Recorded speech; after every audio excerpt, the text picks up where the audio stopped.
Ankita, welcome back to my channel. আজকে আরও একটা নতুন কিউএনএ ভিডিওতে তোমাদের সবাইকে ওয়েলকাম।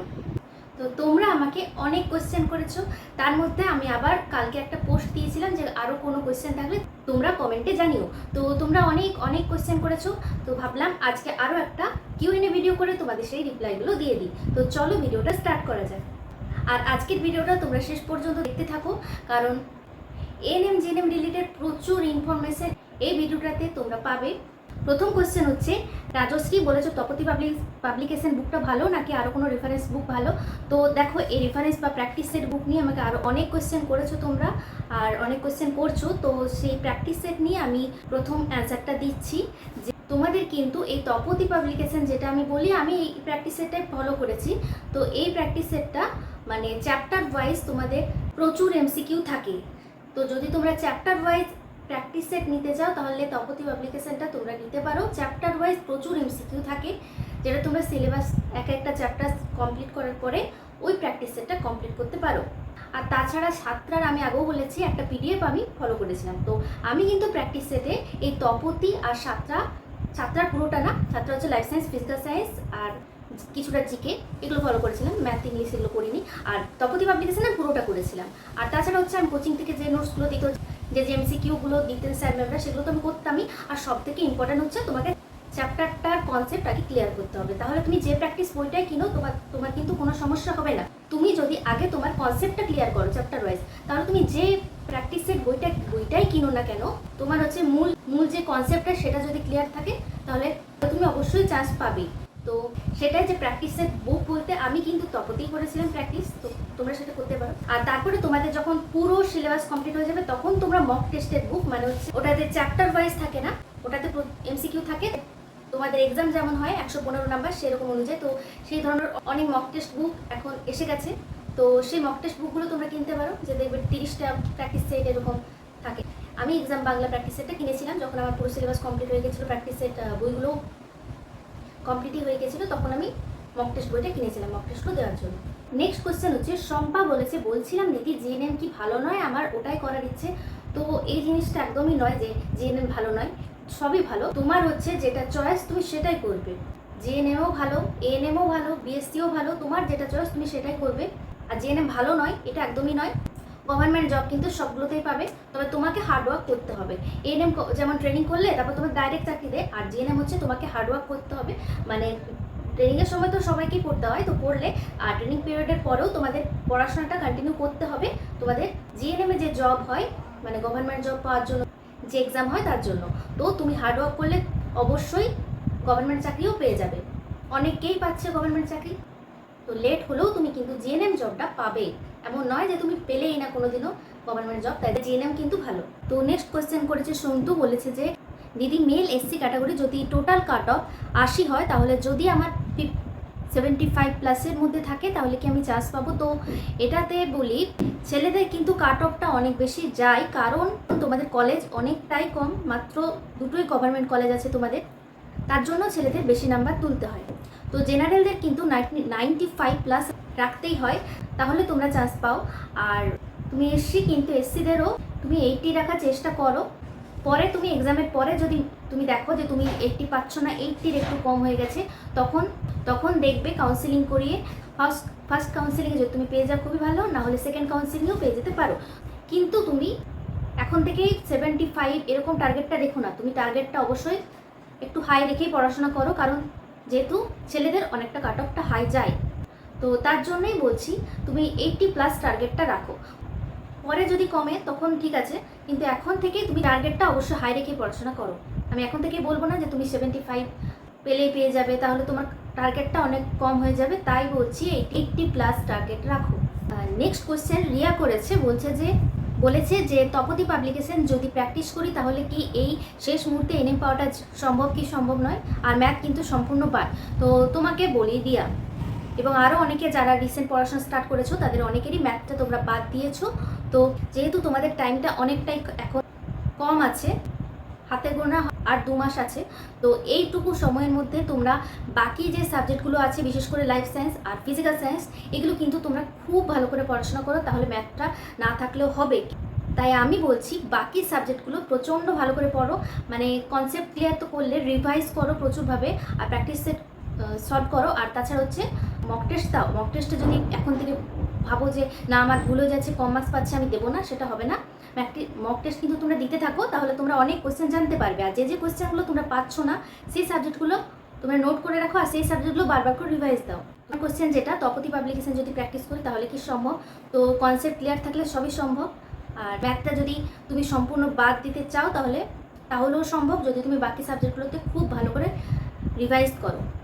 আর তাও আমি বলবো লাভ ক্ষতির যে ছোটোখাটো টিপস ফর্মুলাগুলো সেগুলো একটু মুখস্থ করে নাও। বেশি ফর্মুলা নেই লাভ ক্ষতির যে চ্যাপ্টারটা, ওটা প্রতি বছর আসে যেহেতু, তো যদি পারো তাহলে লাভ ক্ষতির কিছু ফর্মুলা তুমি মনে রাখো। কিছু বলতে বেশি নেই, দু তিনটে আছে। আর সরল সুদের যে চ্যাপ্টার সরল সুদ, ওটাও খুব সহজ। ওই দুটো ছোটোখাটো ফর্মুলা জেনে রাখো। পরে এক্সামের সময় যদি খুবই দেখলে ইজি কোয়েশ্চেন এসে গেছে, তখন তুমি ফর্মুলা লাগিয়ে 1-2 নাম্বার পেয়ে যেতে পারো, বা 1 নাম্বারও যদি পাও তো তাই। তাছাড়া হচ্ছে বাকি সাবজেক্টগুলো ভালো করে পড়ো।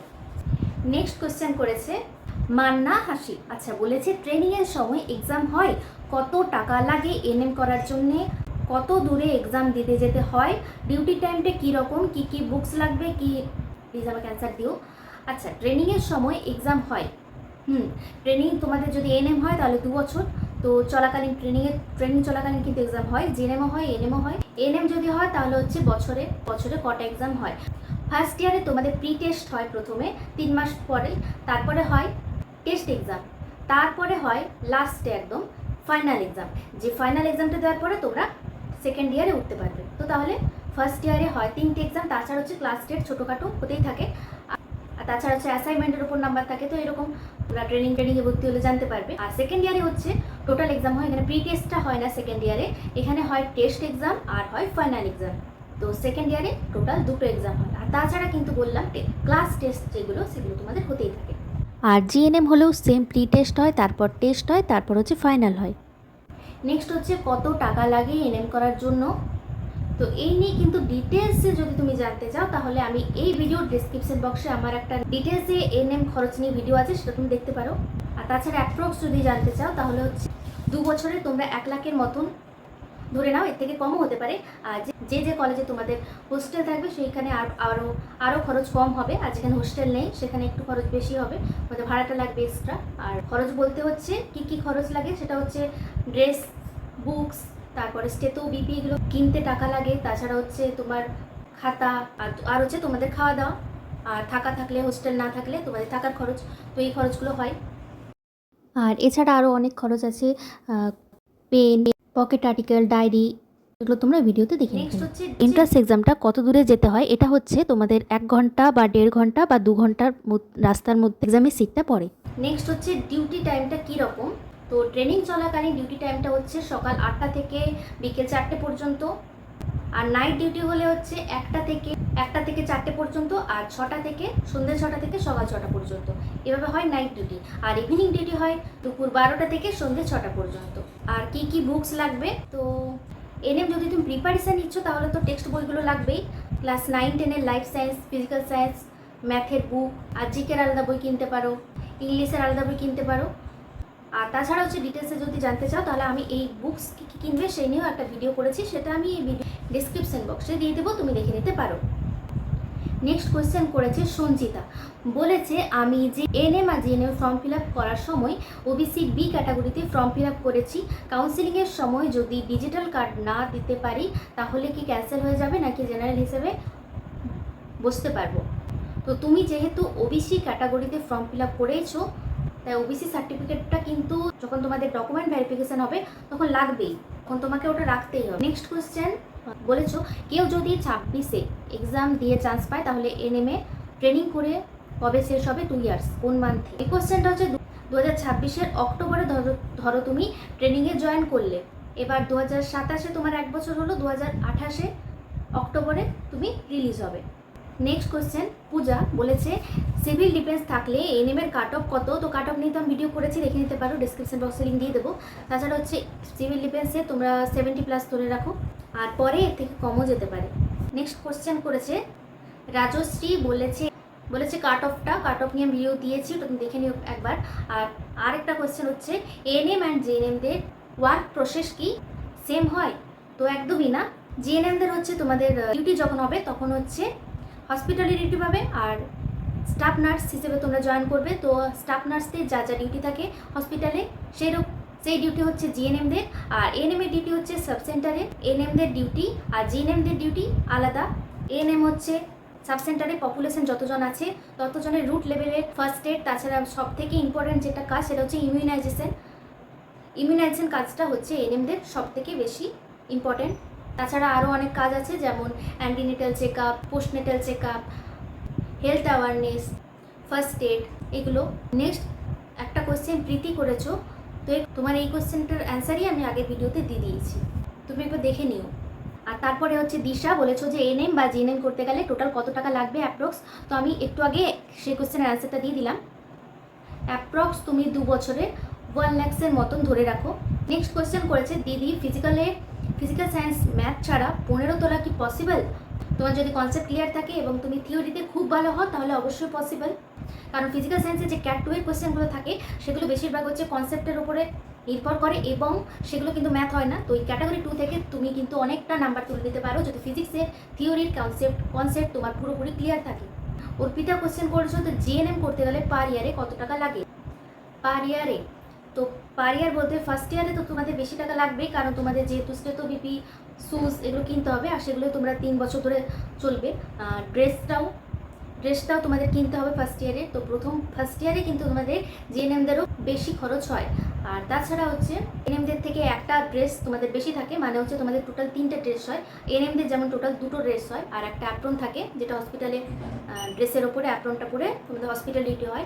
আর জিএনএমে হচ্ছে 3টে ড্রেস, তাই একটু খরচটাও তোমাদের এএনএমের থেকে জিএনএমে বেশি। আর ইয়ার এবার তোমাদের খরচাটা নির্ভর করছে যে তোমরা হোস্টেলে থাকছো নাকি মেসে থাকছো নাকি রেন্টে থাকছো, আর খাওয়া দাওয়ার উপরে ডিপেন্ড করে, হোস্টেলের উপরে আর খাওয়া দাওয়ার উপরে মেনলি তোমাদের খরচটা ডিপেন্ড করছে। তাছাড়া তো হেলথ স্টকের জন্য, অ্যাসাইনমেন্টের জন্য তোমাদের অনেক পেজ কিনতে হবে, তারপরে খাতা, এগুলো তো আছেই। তো অ্যাপ্রক্স পার ইয়ার ধরে রাখো, পার ইয়ার 25,000 থেকে আরও বেশিও হতে পারে, 30-40 হাজারও তোমাদের খরচ হতে পারে। সেটা নির্ভর করছে তোমাদের এনটিএসের ওপর বা কলেজের ওপর। অনেক কলেজের নিজস্ব বাস থাকে না বা গাড়ি থাকে না, তখন তোমাদের ভাড়া খরচ করে তোমাদের যে ভিজিটগুলো আছে সেখানে যেতে হয়। তো সেখানে খরচটা ডিপেন্ড করছে যে কোন কলেজে তোমরা পড়ছো এগুলো। নেক্সট একজন আমাকে কমেন্ট করেছে যে আমি জানি না তোমায় বোন বলবো না দিদি, আমার 31 ইয়ার, তো তুমি আমাকে বোনই বলবে। আর বলেছো আমি তোমার ভিডিও দেখে অনুপ্রেরণা পাই, তো থ্যাংক ইউ সো মাচ। আর আমারও তোমাদের এই কমেন্টগুলো পড়ে খুব ভালো লাগে, আর আমিও অনেক মোটিভেশন পাই অনেক ভিডিও বানানোর জন্য এনএম জিএনএম রিলেটেড। তোমার কোশ্চেন হচ্ছে তুমি এর আগের বারে জিএনএম পেয়েছো, নাওনি, আবার এনএমটা পেতে চাই, তো এ নিয়ে মোটিভেশন দিতে বলেছো। তো তোমাকে বলি, আমাদের সঙ্গে যারা পড়তো তাদের কিন্তু বেশিরভাগ জনেরই তো বেবি ছিল, কারো 2টো ছিল, কারো একটা বেবি ছিল, তারা কিন্তু হার্ড ওয়ার্ক করে এনএমে আসতে পেরেছে। তোরা যখন পেরেছে তুমি অবশ্যই পারবে।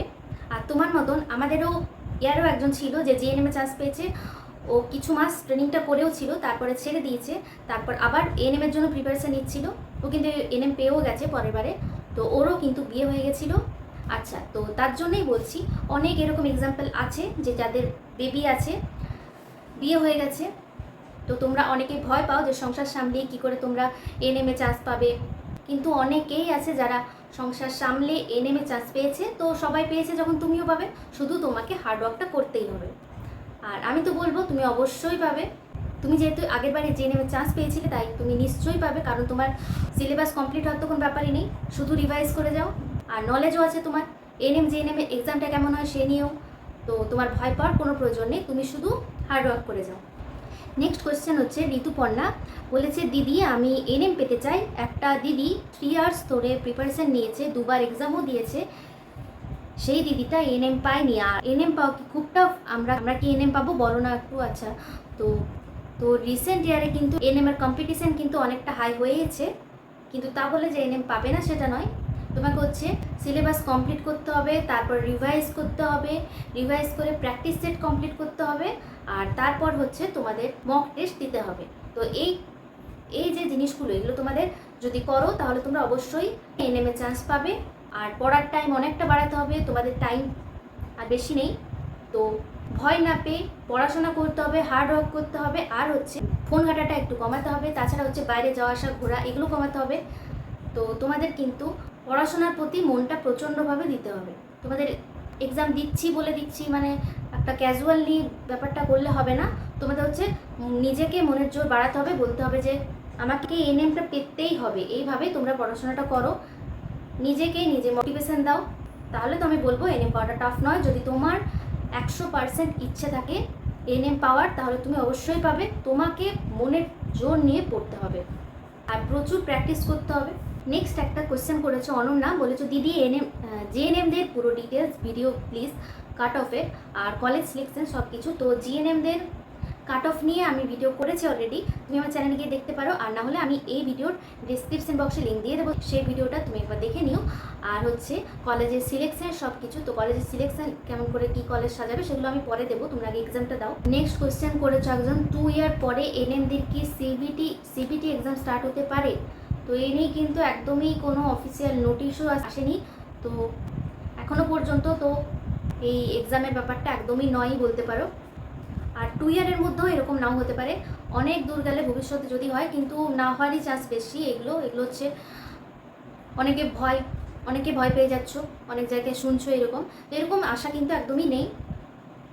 এনএম কিন্তু বরাবরই ট্রেনিং করার পর ডাইরেক্টই জয়েন হয়। সুজিত বলেছো ভালো প্র্যাকটিস বই, তো বললামই তকতিক কিনতে পারো।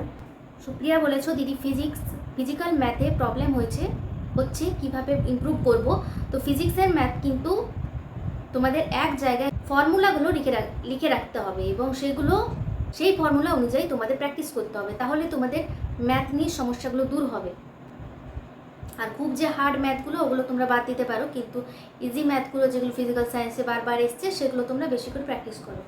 নেক্সট কোয়েশ্চেন হচ্ছে হাসদা বলেছে, দিদি ভাই বলছিলাম এনএম কোর্স করে আর কি কি করার অপশান আছে? আর জিএনএম বিএসসি করা যায় যেমন জিএনএম বিএসসি করে যেমন করা যায়, তো এনএম করে কি কি করতে পারবো? তো এনএম এর যে স্কোপ সেটা হচ্ছে, তুমি প্রথম থেকেই বলি আমি যে এনএম এর কিন্তু কোনো প্রমোশন নেই। তুমি যদি এনএম এ জয়েন করো, মানে এনএম ট্রেনিং কমপ্লিট করার পর তুমি যখন এনএম জবটা পেয়ে যাবে, তখন আর কোনো স্কোপ নেই, তুমি এনএমএ থাকতে হবে। কিন্তু একটা প্রমোশন আছে, সেটা হচ্ছে সুপারভাইজার। সেটা তোমরা 10 বছর পরে তোমাদের প্রমোশন হতে পারে, কিন্তু সেটা রিসেন্ট না, মানে 10 বছর পরে সেটা হয়।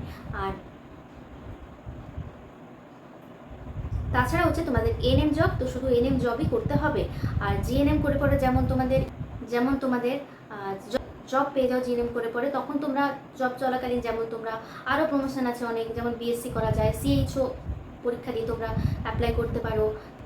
তারপর হচ্ছে পরবর্তীকালে টিচার হতে পারো, সেরকম স্কোপ আছে, কিন্তু এনএম এর ক্ষেত্রে সেই স্কোপগুলো নেই।